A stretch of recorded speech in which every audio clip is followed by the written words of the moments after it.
and welcome to Exploring with Mondo. We're doing a summary video today that will hopefully catch you up from wherever you are up to where we are with our world building project. This is summary number 1 and will cover these videos. The start, which was episode 1, where we covered the baseline of our setting and made our first choice of system to use.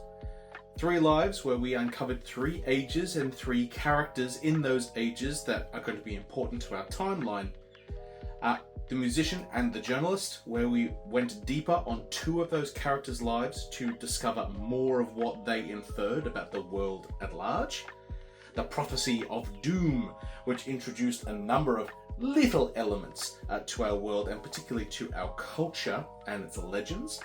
And lastly, the cradle of culture, where we looked at some regions, some terrain areas, and those regions turned out to be really telling in terms of not just unpacking a secondary culture, but also showing us maybe the origin point of the traditions that define a particular group.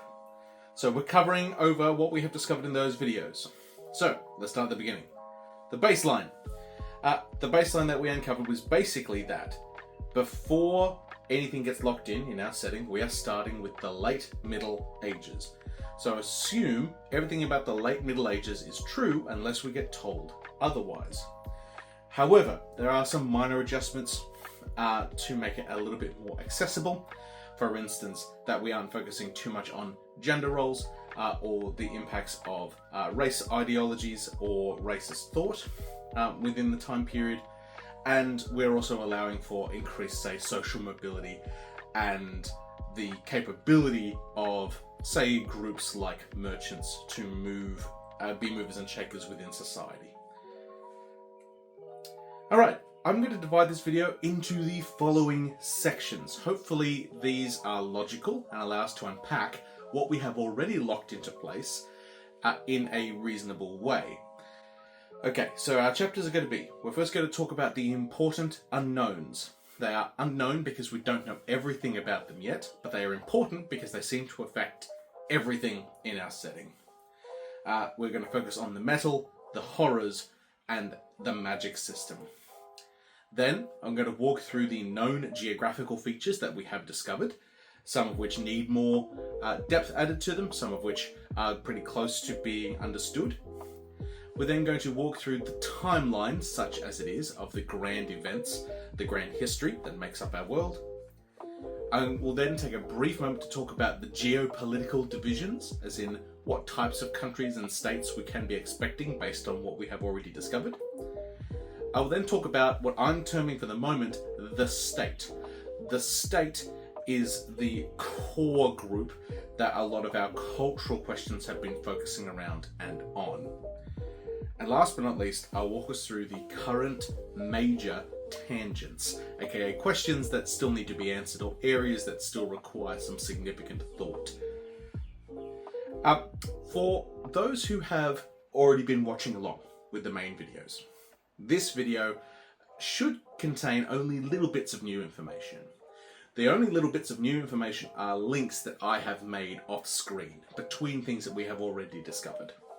I'll try and highlight those as we go, and hopefully I have put them in a different font color in my presentation. Okay, the important unknowns. Let's start with the metal. It's a new metal. It's recently discovered, this ore or this mineral. So a new metal has entered the scene on in our world and in our timeline. The discovery will change the world. We know that this discovery of a new metal prompts the signing of a use and distribution treaty amongst nations, inferring maybe its power and its capability. I've also declared that the new metal was used to create the famed Profane Vindicator blade, which is an important legendary blade in the history of particularly the state, but also potentially the world. Alright, next, our next unknown. Horrors. Horrors have been mentioned a couple of times, and so I've decided to tie all of those mentions together. Okay, the horrors are connected to the calamity. The calamity is some great, evil, disastrous event in the long past which forged the world into what it is. And I'm saying and locking in now that horrors were a big part of that. One of these horrors was slain by a legendary ranger called Crone. Crone used the Profane Vindicator, so that amazing, almost Excalibur-like blade. And a plague of these things is predicted in the prophecy. So this is mentioning that there is a big boy prophecy that seems to suggest a big sweep and a plague of these horrors to come in the future.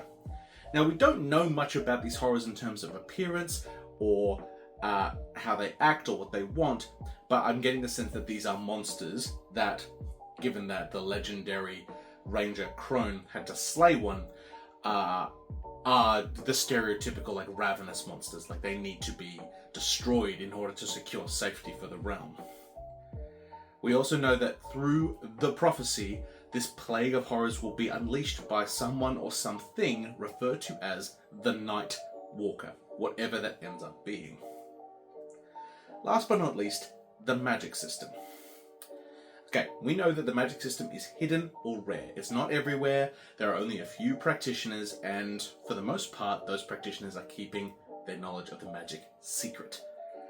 We also know it's connected to the playing of music, or that music is one of the outworkings of the magic. We know that the magic allows prediction of the future, the telling of fortunes, and as a flow-on effect, I'm saying, locking in, that this magic system was the origin point of the prophecy, that some great practitioner of this magic system was the one to bring that prophecy into being. And lastly, it does require a mutant genome to wield. Not everyone can do it. It requires a certain genetic makeup to access and use maybe music in this format to achieve a divination purpose.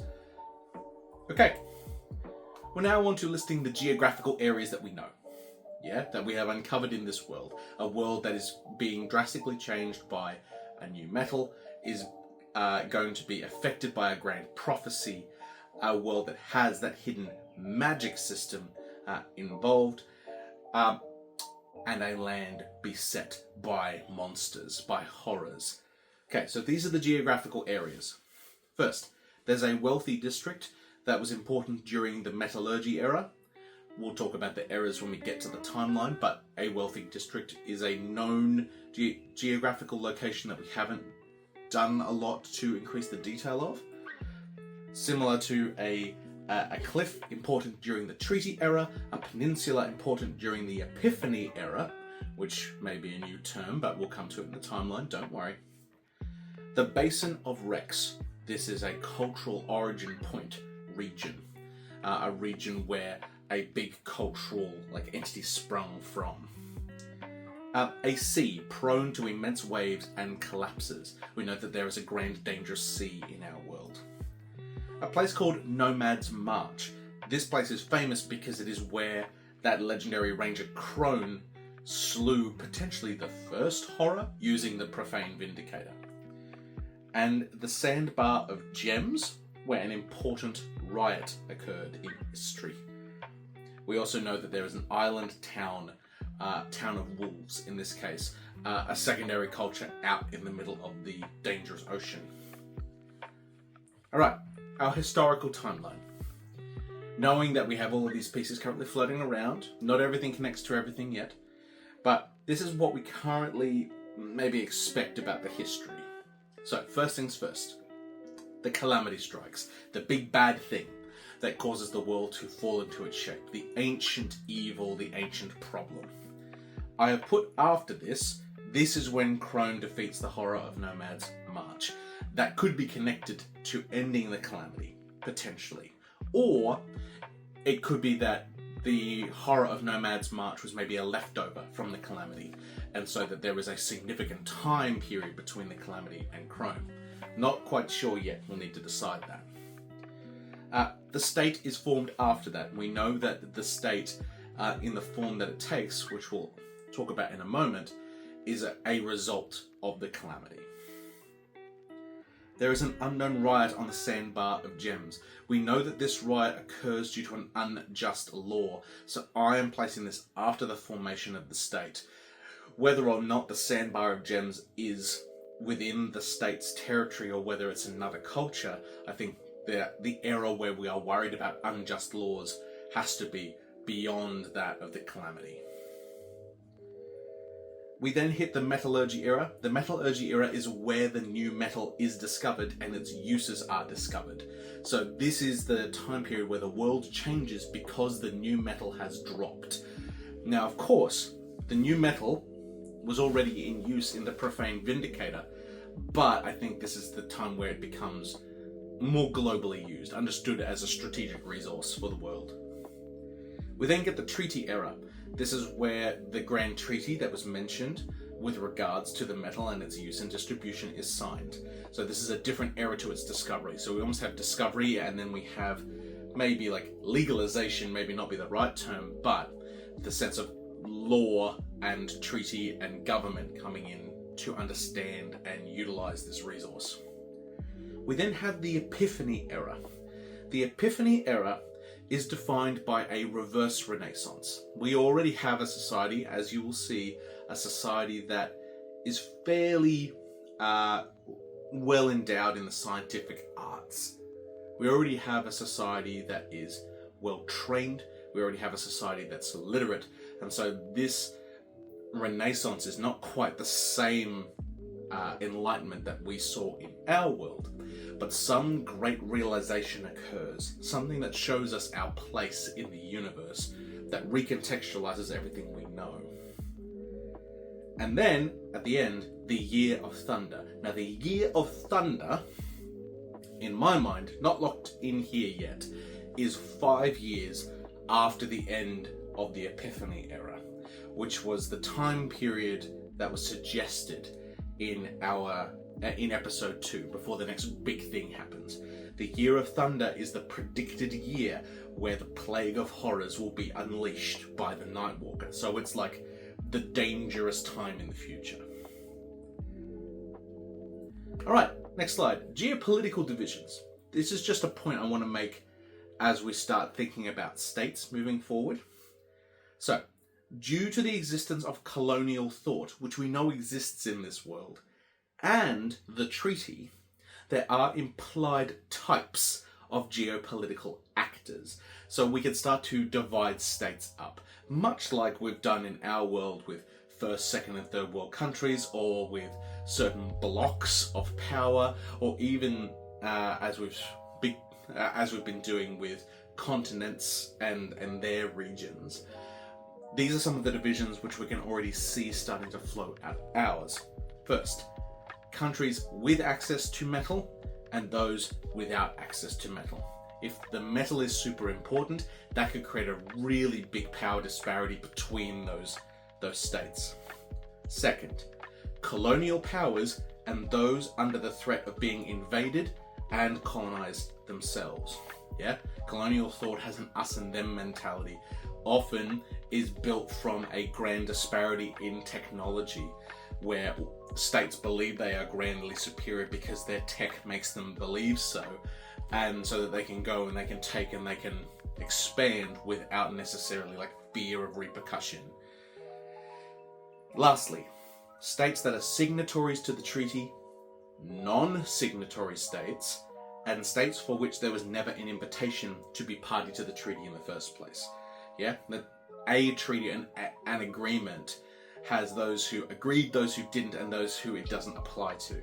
And so that would be our third way to divide up the world. So in this case, we could have a state that has no metal access, that is a colonial power, and is a signatory to the treaty. Or we could do any number of the combinations, and they all create interesting kind of baselines for our countries. Alright, let's talk about the state now. So the state is the country which we have heard the most about. Okay? We know the state is a deeply controlling security state that was established after the calamity and is generally accepted by the populace.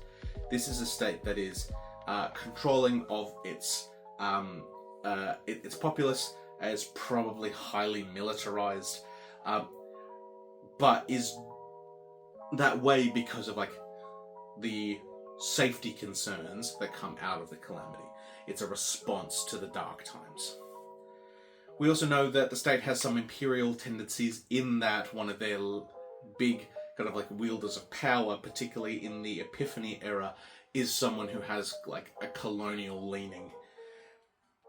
We don't know whether yet they're a signatory to the treaty. I know our minds probably go to like, yes, particularly if they're the dominant power in the region, but we don't know if they're the full dominant power in the region yet. Or if they were the first to sign on, or like sometimes happens with the truly dominant powers in the region, sometimes treaties don't mean much to them, so they don't sign them anyway. And they refuse to join coalitions because they don't need to, they're too big and powerful. So we don't yet know whether the state and the treaty exist in the same space.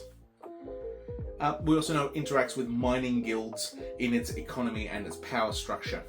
We get the implication that those mining guilds might be petty in nature, so might not be as powerful as they believe themselves to be, but we certainly get the implication that mining guilds are important, particularly after the discovery of the metal. If you watched the episode 1, the start, you'll know that I use the Templars method to break down a particular state or region or group of people. This is just an acronym, things I'll walk through. So first we have T. T stands for technology. In this case, the state we know has applications for metal. They have a high literacy rate, and they can distribute information to their populace. They also have access to astronomers, at least by the age of the treaty, or the treaty era. At least astronomers are in play by that point. So we're talking about quite a technologically advanced nation, if we have that baseline of the late Middle Ages. Next, economy. The only indication we have here is the plutocrats in government.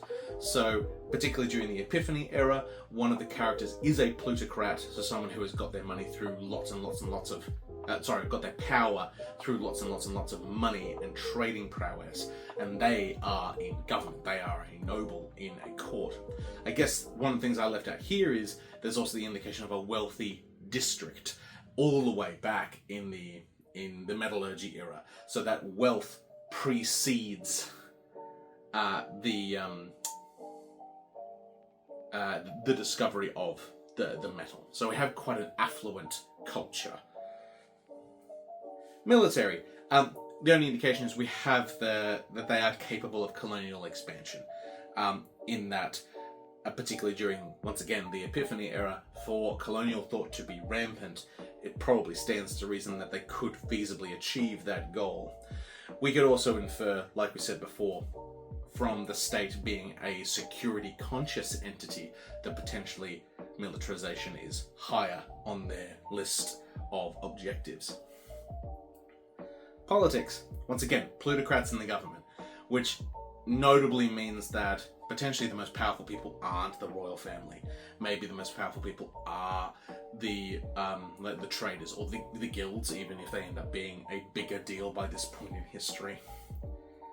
Legends. We've talked a lot about the legend of Crone and the horror of Nomad's March. That is a legend that is widely known and understood in the state.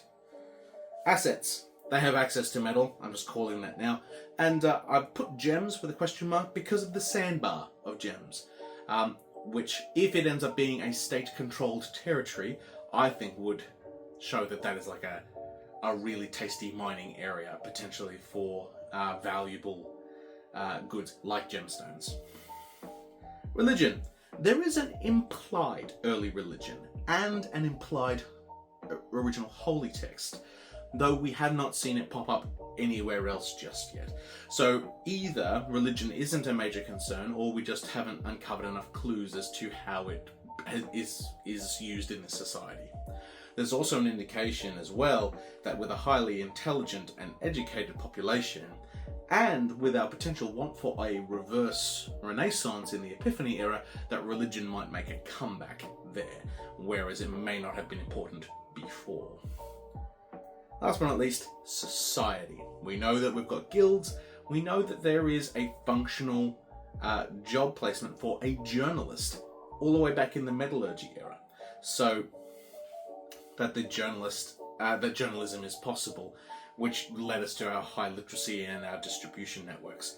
We also have an annual storytelling competition, which was started really early in the history, probably in a particular tavern or meeting place, and has spiraled out. And so now, and this is my pitch, now people who are writers, who are journalists, who are tellers of tales, will compete each year to present like a meaningful or interesting story, a false story.